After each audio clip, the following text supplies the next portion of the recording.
Un terminal d'aéroport bondé, une foule de voyageurs pressés vers leurs portes, et au milieu de tout cela, un homme pousse sa femme enceinte si violemment qu'elle tombe au sol. Sa maîtresse éclate de rire, pensant que le monde sera de leur côté, mais des caméras sont partout et la justice a déjà commencé à enregistrer.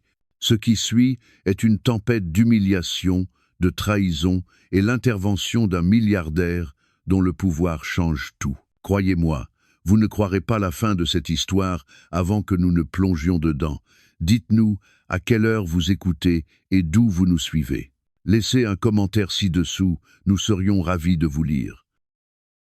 L'aéroport vibrait de son chaos habituel. Les annonces au haut-parleur résonnaient sous le plafond élevé, appelant des destinations de New York à Tokyo. Des valises roulaient sur le sol carrelé, des enfants tiraient leurs parents par la main et l'odeur du café s'échappait d'un café voisin. Au milieu du rythme régulier des voyages, personne ne s'attendait à la tempête qui allait éclater. Près des comptoirs d'enregistrement, une jeune femme vêtue d'une robe de maternité bleu pâle se tenait calmement avec sa carte d'embarquement à la main. Sa main reposait protectrice sur son ventre arrondi. Elle était enceinte de 8 mois, épuisée mais déterminée à conserver sa dignité. Elle se tourna légèrement vers son mari, sa voix basse posant une simple question sur l'heure du vol. Avant qu'elle ne puisse finir, sa réponse ne vint pas par des mots, mais par la violence. Dans un élan soudain de colère, il la poussa violemment à la poitrine. Son corps bascula en arrière et heurta la barrière métallique. L'impact fit vibrer la barrière et sa carte d'embarquement glissa de sa main sur le sol. Un cri de stupeur traversa la foule comme une lame tranchante. Plusieurs personnes s'arrêtèrent net. Une femme hurla. Une valise se renversa tandis qu'un enfant éclatait en sanglots. La femme enceinte tenta de se redresser. Une main serrait son ventre, l'autre agrippait le métal froid pour garder l'équilibre. Son visage se crispa de douleur. Le monde tourna un instant, tandis que ses genoux pliaient légèrement. Elle leva les yeux vers lui avec incrédulité, ses lèvres tremblantes. Elle venait d'être poussée par l'homme qui avait juré de la protéger. Et puis, comme du sel sur une plaie ouverte, une silhouette à ses côtés éclata de rire. La maîtresse. Vêtue d'une robe noire élégante et de talons rouges, elle s'appuya contre sa valise, les bras croisés et un sourire comme répété d'avance. Ses yeux brillaient de cruauté lorsqu'elle inclina la tête et chuchota assez fort pour que d'autres entendent. « Regardez-la, elle n'arrive même pas à tenir debout. Pathétique !» La foule murmura, la colère se mêlant au choc. Les téléphones se levèrent dans les airs, les petites lumières rouges clignotant. Le bourdonnement des voyageurs se transforma en un chœur de chuchotement. « Il l'a poussée? Elle est enceinte? Quelqu'un filme ?» Toute la scène se déroulait en temps réel sous des dizaines d'objectifs. La poitrine de la femme se soulevait et s'abaissait rapidement. Elle essaya de se reprendre, essuyant ses cheveux collés sur son visage mouillé de larmes. Son mascara avait coulé et sa respiration était irrégulière. Sa voix se brisa lorsqu'elle murmura « S'il te plaît, arrête !» Mais sa supplique fut noyée par le rire sec de la maîtresse et le regard sombre de son mari. Le mari rajusta sa veste et jeta un coup d'œil à la foule qui se rassemblait. Sa mâchoire se contracta comme s'il contrôlait la situation. Il aboya.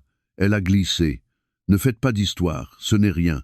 Ses paroles, pleines d'arrogance, résonnèrent plus fort que les annonces de vol. Mais la vérité était déjà enregistrée. Un adolescent dans la file zoomait avec sa caméra, tremblant d'adrénaline. Une femme tenant un enfant chuchota « Tout est sur vidéo ». Tout le monde l'a vu. Un autre homme en costume murmura « Incroyable !» Juste ici à l'aéroport.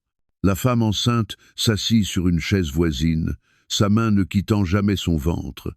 Son corps tremblait sous l'impact, mais ce qui faisait plus mal encore était l'humiliation. Elle n'était pas seulement blessée, elle était ridiculisée devant des inconnus, trahie par son mari et par la maîtresse qui exhibait sa victoire en public. Les caméras continuaient de tourner. Les lumières rouges ne disparaissaient pas. Le monde entier, semblait-il, s'était tourné pour observer cette famille se déchirer au milieu du terminal.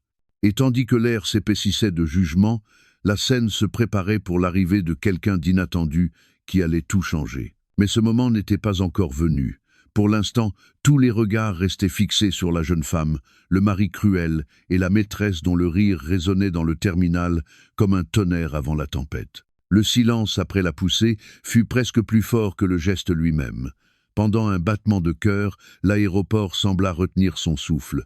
Puis vinrent les ondes. Une valise tomba sur le côté. Un enfant se serra contre la jambe de sa mère. Une hôtesse s'immobilisa, les yeux écarquillés devant ce qu'elle venait de voir. La femme enceinte agrippa la rambarde métallique, les jointures blanches. Elle s'assit prudemment sur une chaise voisine, sa respiration inégale. Une main appuyée fermement sur son ventre, comme pour protéger son enfant à naître du chaos extérieur. Ses cheveux collaient à ses joues mouillées de larmes et ses lèvres tremblaient alors qu'elle cherchait des mots qui ne venaient pas. La maîtresse se pencha vers elle, feignant d'aider à ajuster la sangle de son sac, mais ses mots étaient aussi tranchants que du verre. « Tu as l'air si fragile, peut-être que tu ne devrais pas être là du tout. Il mérite quelqu'un de plus fort. » Sa voix dégoulinait de moquerie, chaque syllabe calculée pour blesser plus profondément que la poussée. La jeune femme tressaillit, non pas du contact, mais de la cruauté. Sa poitrine se soulevait, ses yeux brûlaient de honte. Elle voulait se lever, partir, mais ses jambes tremblaient sous sa robe. La douleur dans son abdomen était réelle, tout comme l'humiliation. Elle était déchirée en public, à la fois dans son corps et dans sa dignité. Tout autour, la foule bougea. Certains poussèrent des cris, d'autres chuchotèrent avec urgence. Un adolescent marmonna, je l'ai filmé, tenant son téléphone d'une main tremblante. Une vieille dame porta la main à son collier de perles et chuchota à l'homme à ses côtés. « Tu as vu ça? Il l'a poussé et cette femme a ri. » L'homme secoua la tête avec dégoût. Le mari leva les mains, paumes ouvertes, comme pour écarter la tempête de jugement. Elle a glissé. Arrêtez d'exagérer. Elle fait ça tout le temps, aboya-t-il. Son ton était sec, impatient, presque autoritaire, comme si la force de sa voix pouvait effacer la vérité que tous venaient de voir. La maîtresse intervint rapidement, son rire brisant le silence tendu. Les hormones de grossesse. Elle dramatise tout. Sa tête s'inclina, son rouge à lèvres se recourbant en sourire. Pour elle, c'était un divertissement, une démonstration de son pouvoir aux côtés de l'homme qu'elle pensait avoir conquis. Mais la foule n'était pas convaincue. Les caméras s'élevèrent plus haut, les lumières rouges clignotèrent plus fort. Un homme en costume secoua la tête en murmurant « Aucune excuse ». Une mère couvrit les oreilles de son enfant comme pour le protéger du poison.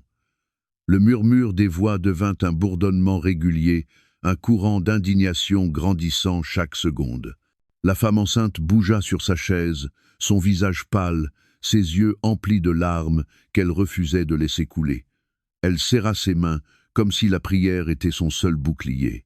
Elle avait autrefois cru que les aéroports étaient des lieux de retrouvailles, d'espoir, de commencement. Ce terminal était devenu une scène où sa douleur privée était transformée en spectacle public.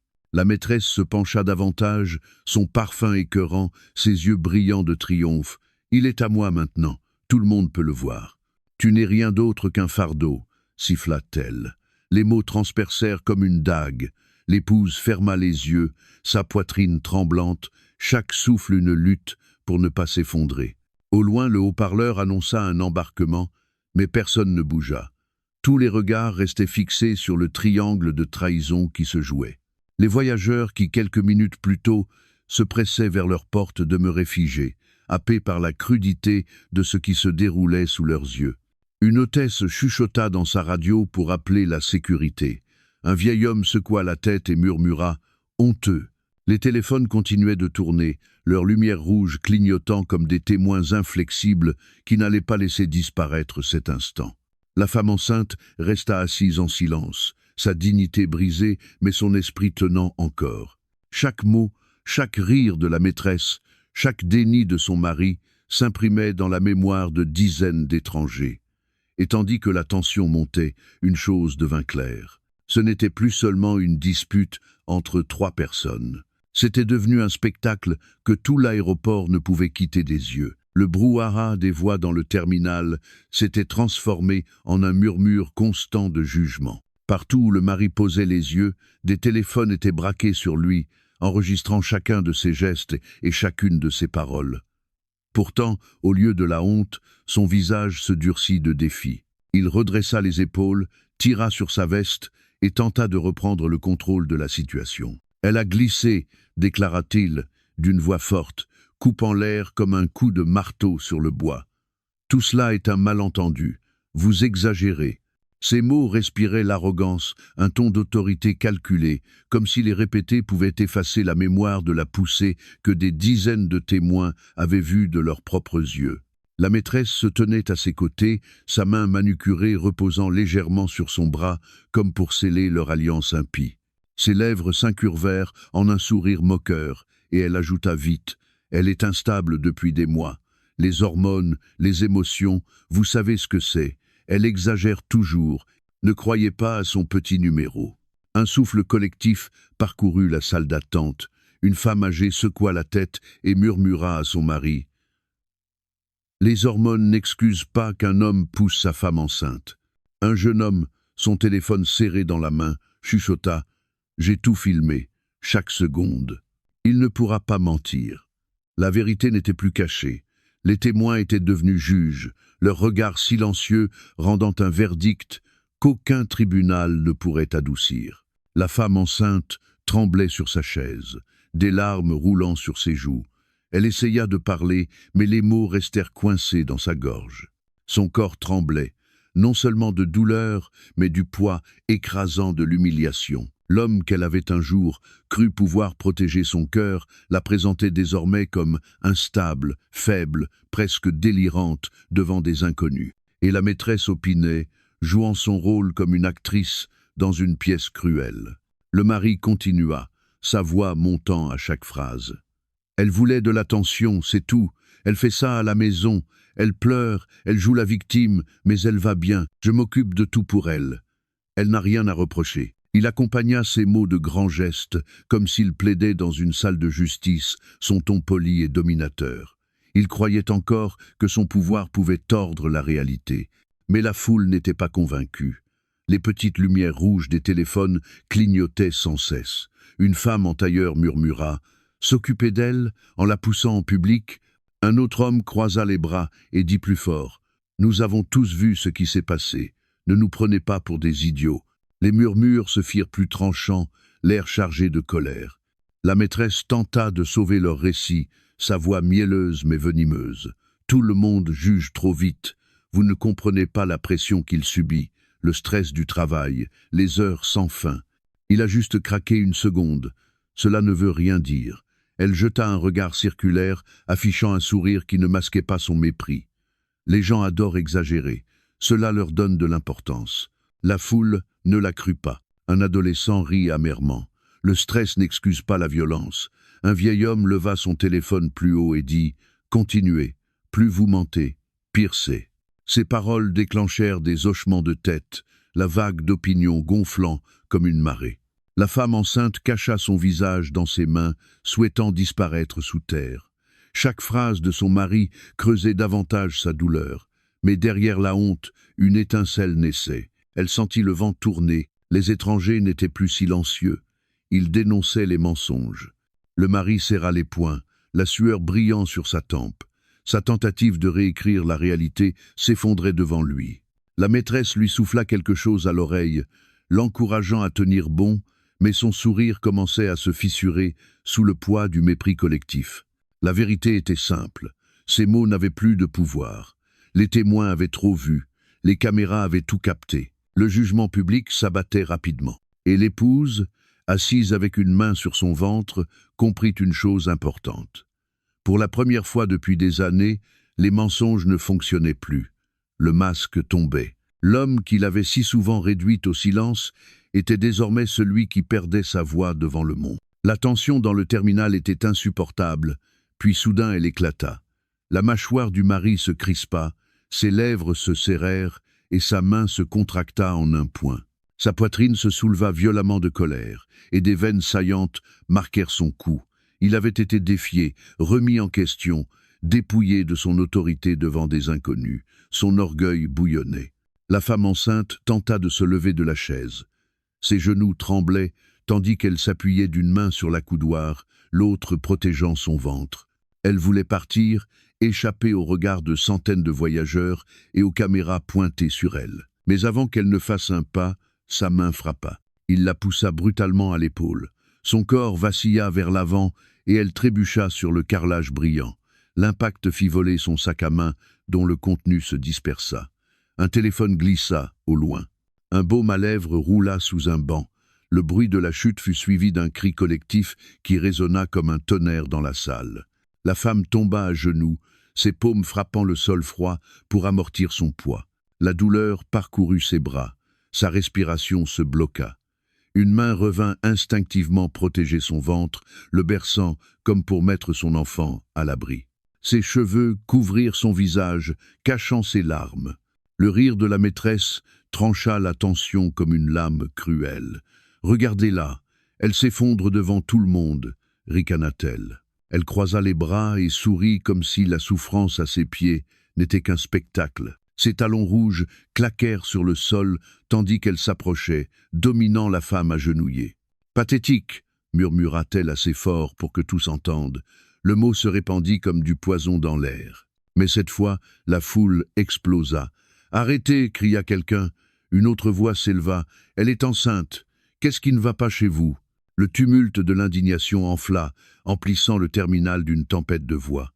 Le mari se retourna, les yeux fous, pointant du doigt la foule. « Mêlez-vous de vos affaires !» hurla-t-il.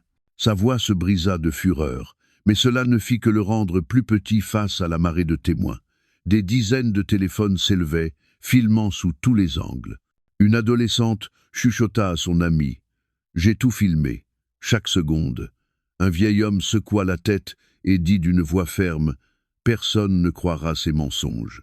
Tout est enregistré. » Mollo. La femme enceinte restait au sol, sa respiration irrégulière, ses mains tremblantes. Elle tenta de se relever, mais ses jambes chancelaient. La gentillesse des inconnus s'approcha. Une femme aux cheveux gris s'agenouilla, posant une main rassurante dans son dos. Un autre voyageur ramassa ses affaires éparpillées et les posa doucement sur la chaise. Le mari les fusilla du regard, mais le feu de ses yeux ne rencontra que résistance. Une voix s'éleva dans la foule, plus forte que les autres. « Ce n'est plus privé, le monde entier regarde. » Cette phrase le frappa plus fort que n'importe quelle gifle. Au-dessus d'eux, la lumière rouge d'une caméra de sécurité clignotait sans relâche. Elle n'avait jamais détourné son regard. Chaque geste, chaque insulte, chaque rire cruel était gravé dans sa mémoire, tout comme les innombrables téléphones qui avaient tout filmé. La maîtresse, mal à l'aise, sentit le changement. Son sourire vacilla, même si elle tenta de le masquer derrière ses bras croisés. Elle murmura au mari « Arrête, les gens n'y croient plus », mais il était trop tard, le mal était fait. Sur le sol froid de l'aéroport, la femme enceinte releva lentement le menton. Ses cheveux encadraient son visage pâle, ses lèvres tremblaient, mais ses yeux brillaient d'une lueur de force. Elle était à terre, mais pas brisée. Et avec le monde entier qui enregistrait, la marée commençait à tourner. Pendant un instant après la poussée, le silence s'étendit sur le terminal comme une lourde couverture. Le seul son était le léger ronronnement de la climatisation et le cliquetis des effets personnels qui roulaient encore sur le sol brillant. Puis, comme si un barrage cédait, les voix emplirent l'espace. « Appelez la sécurité !» cria un homme en costume. Sa voix se brisa sous l'urgence. Une femme tenant un tout petit murmura dans son téléphone, les yeux fixés sur la scène. « Oui, quelqu'un a besoin d'aide. Elle est enceinte. Il l'a attaquée. » La femme enceinte resta au sol, son corps tremblant. Elle pressa une main sur son ventre arrondi, l'autre appuyée contre le sol. Sa respiration était courte et saccadée, la peur se mêlant à la douleur. Elle n'était plus seule. Une femme âgée, vêtue d'un manteau beige, s'avança. Elle s'agenouilla près d'elle et posa une main rassurante dans son dos. « Ne bouge pas, ma chérie. Les secours arrivent, dit-elle d'une voix ferme, à la fois apaisante et autoritaire. Un autre voyageur ramassa la carte d'embarquement et le téléphone tombé et les posa avec soin sur la chaise.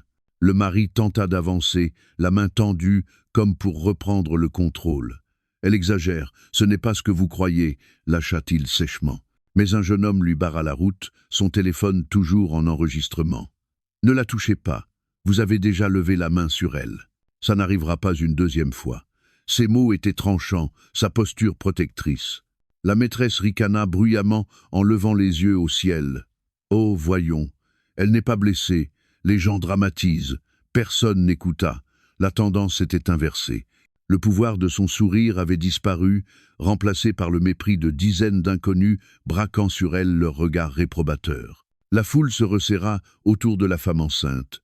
Un voyageur en uniforme lança un ordre. « Faites de la place, laissez-la respirer. » Les gens reculèrent, mais leurs téléphones restèrent levés, les voyants rouges allumés. Ils n'étaient plus seulement des témoins, ils devenaient des gardiens de la preuve. Une femme d'une cinquantaine d'années sortit une bouteille d'eau de son sac. Une autre ouvrit une petite trousse de secours et tendit de la gaze. Quelqu'un d'autre posa dans sa main un sachet de glace pris au café voisin.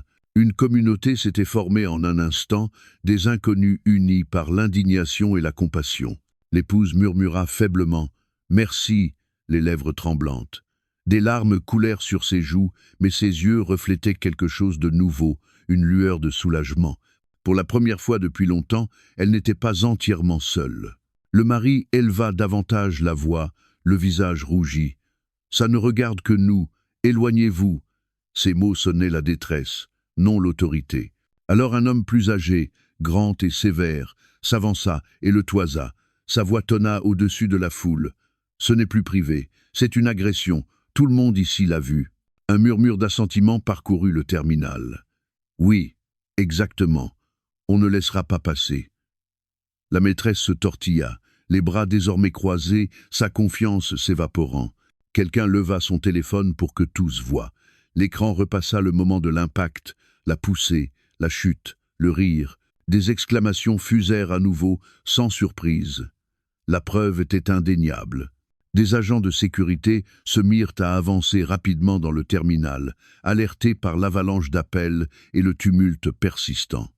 Leurs uniformes apparaissaient au-dessus des têtes. Le bourdonnement du jugement montait, plus aigu, impossible à ignorer. La femme enceinte était maintenant assise, soutenue par des inconnus.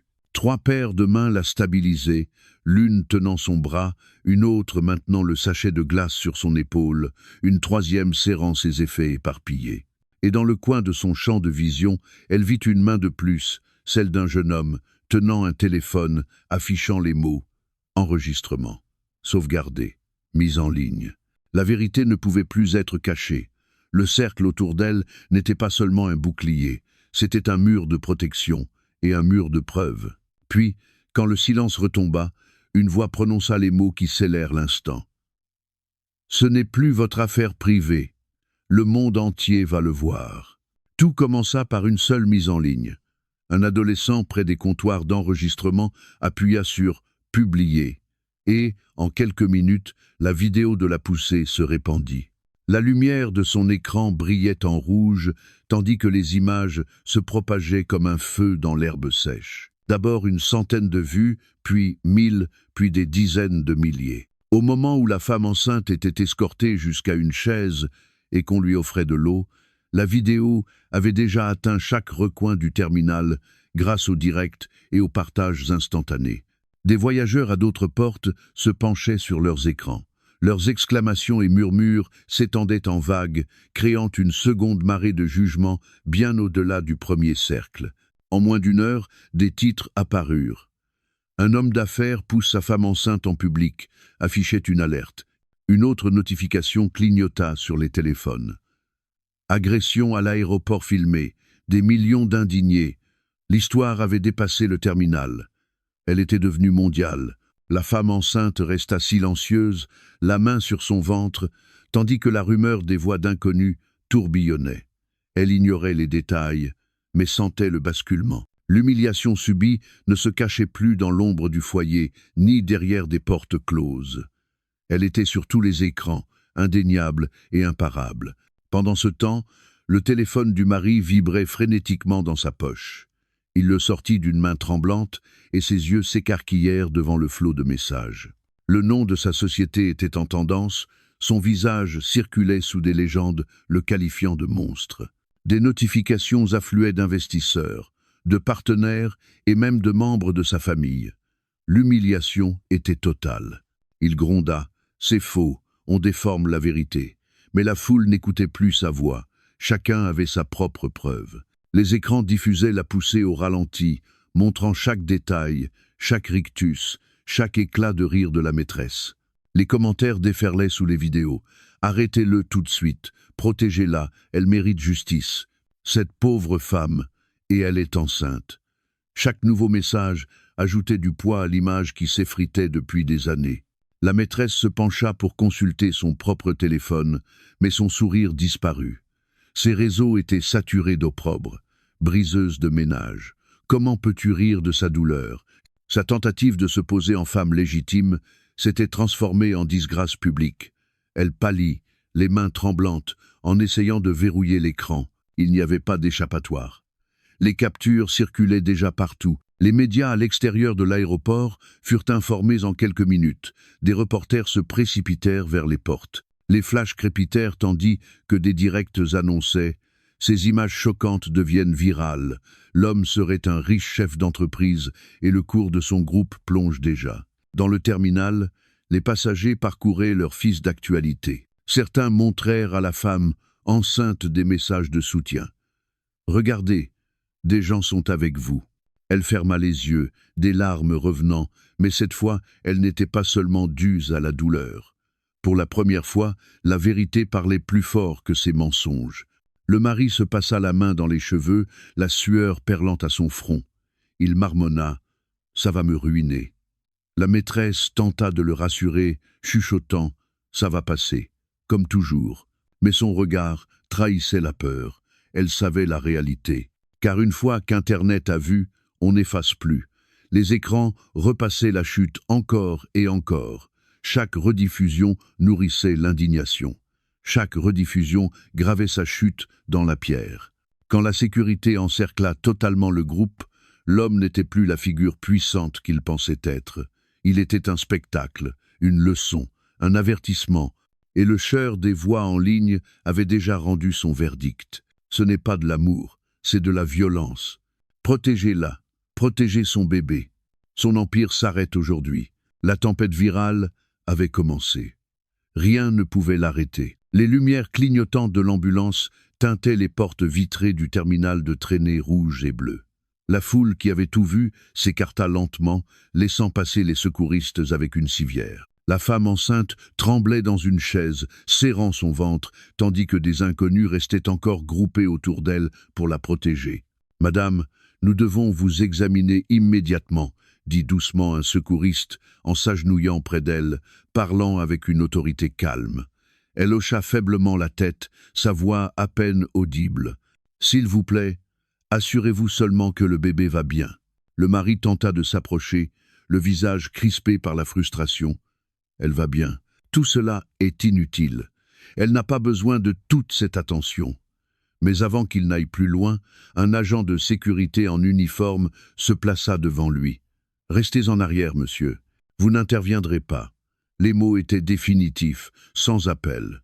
La maîtresse tira sur sa manche, murmurant frénétiquement, mais sa voix se perdit dans le bruit des caméras et des spectateurs qui filmaient chaque seconde. La foule était devenue témoin, et les autorités prenaient désormais le contrôle. Dans l'ambulance, la femme s'allongea pendant que le moniteur était branché.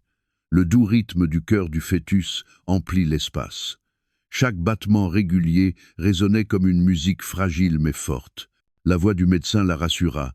Le rythme cardiaque du bébé est stable. C'est un très bon signe. Des larmes coulèrent sur ses joues, le soulagement se mêlant à la peur persistante.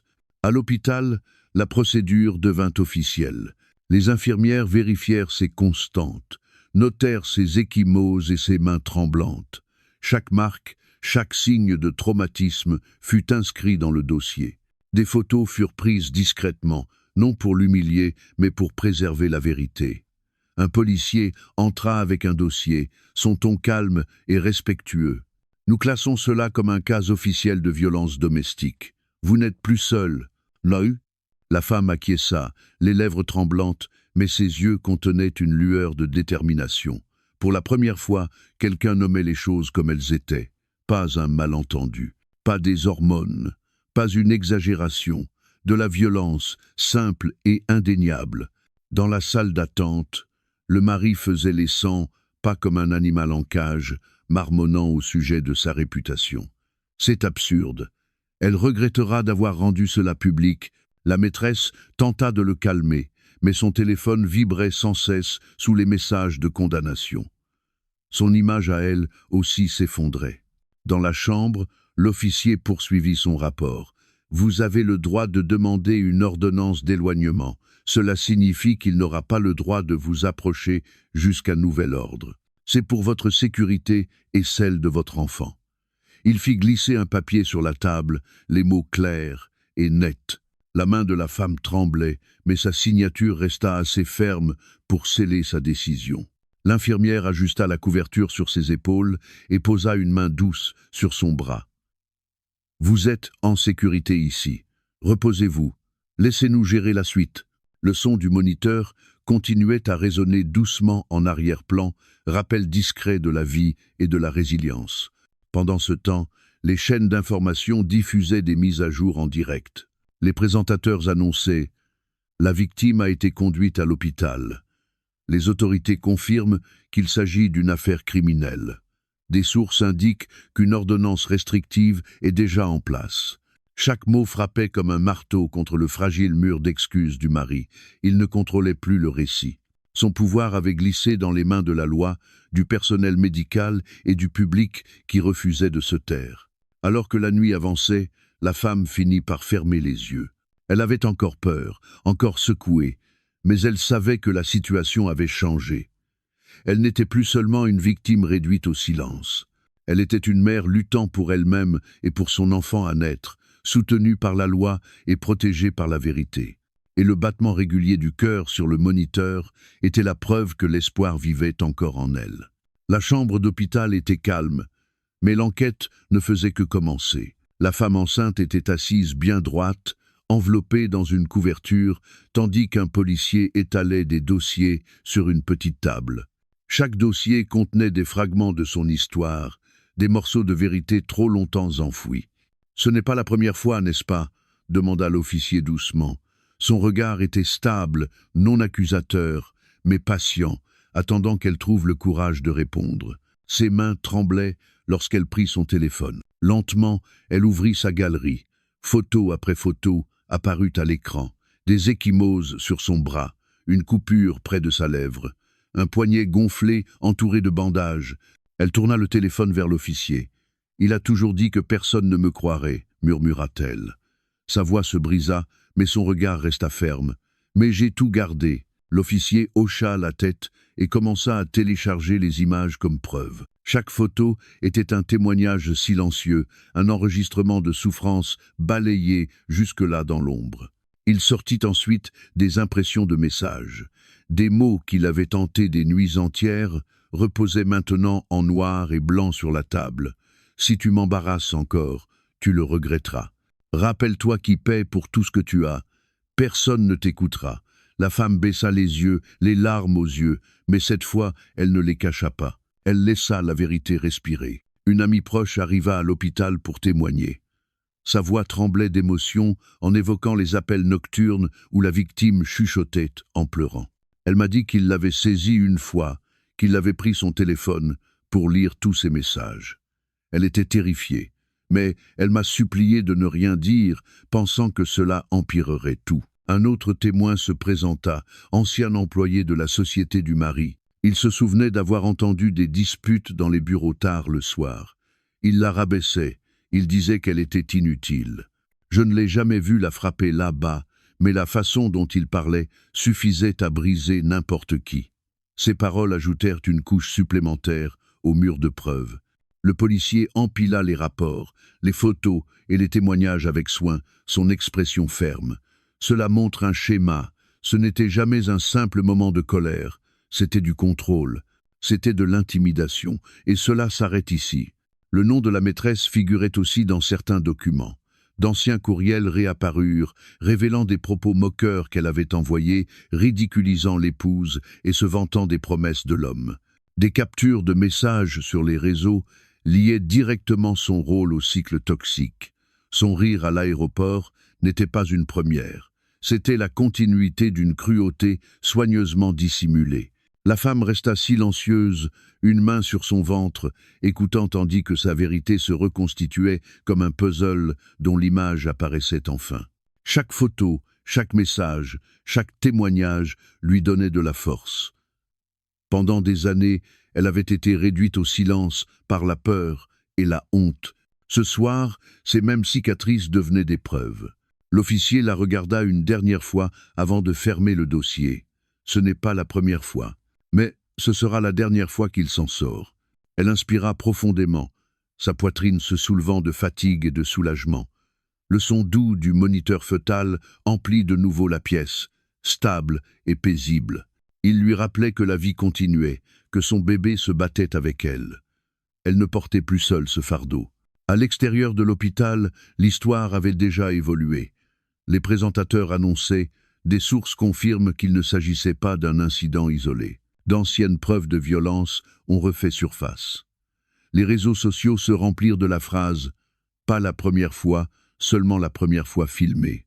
Et pour la femme allongée dans ce lit d'hôpital, ces mots marquaient un tournant. Elle n'était plus la victime cachée.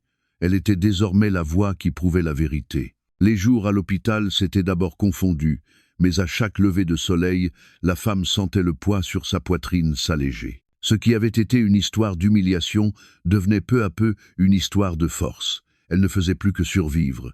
Elle reconstruisait. Ces matinées commençaient par des séances de thérapie. Une conseillère à la voix douce lui posait des questions délicates, l'aidant à démêler la peur qui avait enserré son cœur pendant des années. Ses réponses étaient d'abord hésitantes, souvent interrompues par des larmes, mais au fil des séances, sa voix devenait plus ferme. Elle apprit à remplacer le silence par la vérité. Elle comprit que chaque cicatrice portait une histoire, et que chaque histoire méritait d'être entendue. Elle prit des décisions pour elle-même, parfois petites, parfois bouleversantes. La première fut d'emménager dans un appartement sûr, loin du manoir, qui ressemblait autrefois à une cage dorée. L'espace était modeste, mais il lui appartenait. Elle décora la chambre du bébé avec des couleurs douces, pliant avec soin de minuscules vêtements. Chaque pièce était un symbole que son enfant grandirait dans un foyer empli de paix et non de peur. Sa deuxième décision fut d'engager son propre avocat. Elle ne dépendait plus de l'argent ni de l'influence de son mari. Elle entra dans le bureau d'une avocate reconnue pour défendre les survivantes. Ensemble, elles passèrent en revue les preuves, les photos, les messages, les témoignages. Cette fois, elle n'était plus seulement le sujet d'un rapport. Elle était la cliente, celle qui décidait. Le soutien de la communauté suivit rapidement.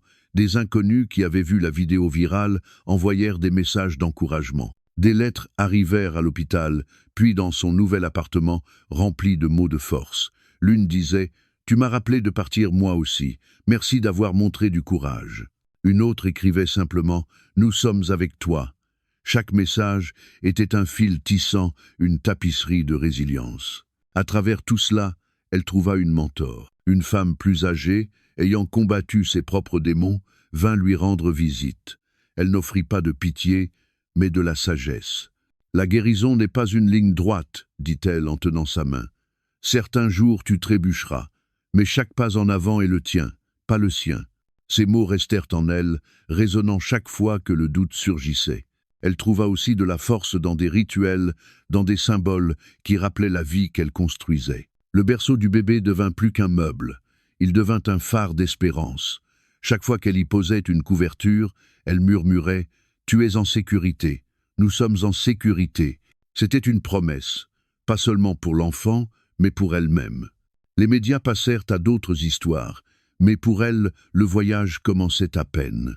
Elle participa à des groupes de soutien où des femmes partageaient leurs récits en cercle. Dans leur voix, elle entendit des fragments de sa propre vie, et dans son récit, elles trouvèrent de l'espoir. Ensemble, elles riaient, pleuraient et recousaient les morceaux d'elles-mêmes. Elle recommença aussi à planifier sa carrière. Ce que son mari avait voulu contrôler, elle le reprenait en main. Elle contacta d'anciens collègues, relança des projets et commença à esquisser des idées pour sa propre entreprise. Les mêmes mains qui tremblaient autrefois sous son ombre dessinaient désormais les plans d'un avenir qu'elle posséderait. Et le soir, quand le monde se taisait, elle s'asseyait près du berceau, la main sur son ventre, respirant profondément. Le rythme des coups du bébé lui rappelait que ce voyage n'était pas seulement le sien. Elle portait une vie qui connaîtrait l'amour, non la peur. La femme, qui tremblait autrefois en silence, s'était transformée. Elle n'était plus définie par ce qu'on lui avait fait subir. Elle l'était par les choix qu'elle faisait désormais. Le berceau n'était plus seulement un berceau, c'était un symbole. C'était le sien, acheté avec son argent, placé dans son foyer, construit avec sa force. Et dans ce simple geste, elle avait repris le pouvoir qui lui avait été volé. La tempête commencée dans un terminal d'aéroport avait eu des échos bien au-delà de ce que quiconque imaginait. Elle avait brisé les murs du silence qui enfermaient une jeune femme enceinte dans la peur.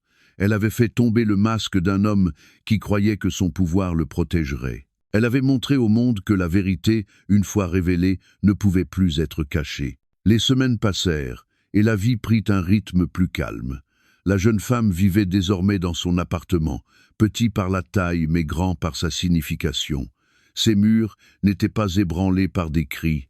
Ses fenêtres s'ouvraient sur les rires de la rue. Ici, elle pouvait respirer sans attendre la prochaine tempête. Un soir, elle s'assit dans la chambre du bébé, se balançant doucement dans une chaise en bois. Le berceau était à côté, couverture soigneusement pliée. Elle posa sa main sur son ventre, sentant les mouvements lents et réguliers de l'enfant qui avait survécu avec elle. Ses lèvres esquissèrent un sourire discret. Le battement qu'elle avait tant prié d'entendre pulsait encore, fort et constant. Sur la table reposait un dossier de documents juridiques. Les audiences restaient à venir. L'homme qui la dominait autrefois n'était plus qu'un prévenu. Son empire s'effondrait, son nom n'apparaissait plus dans les éloges, mais dans les condamnations.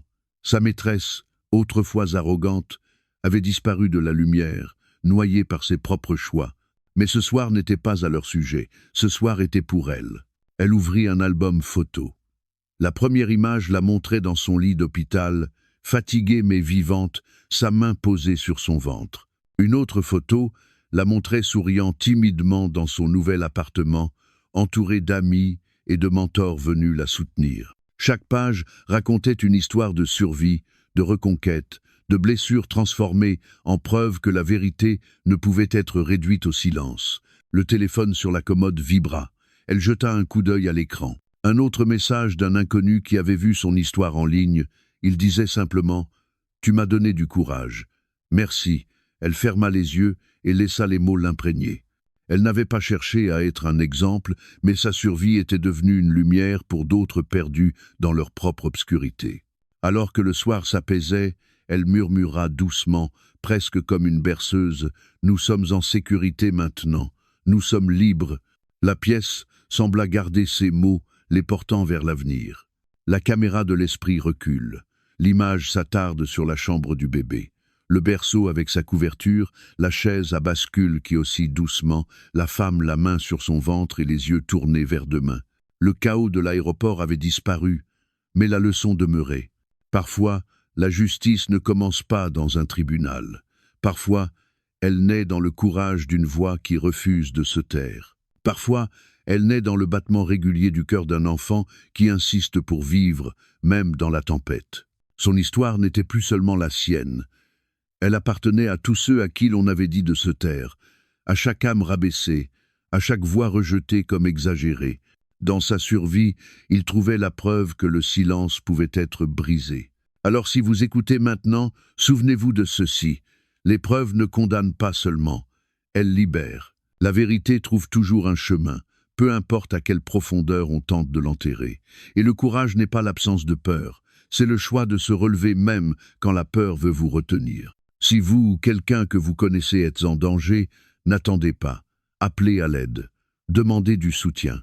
Il existe des lignes d'urgence, des refuges, des communautés prêtes à être à vos côtés. Vous n'êtes pas seul. Parce qu'au final, aucun pouvoir, aucune richesse, aucune maîtresse et aucun mensonge ne pourront jamais enterrer la vérité.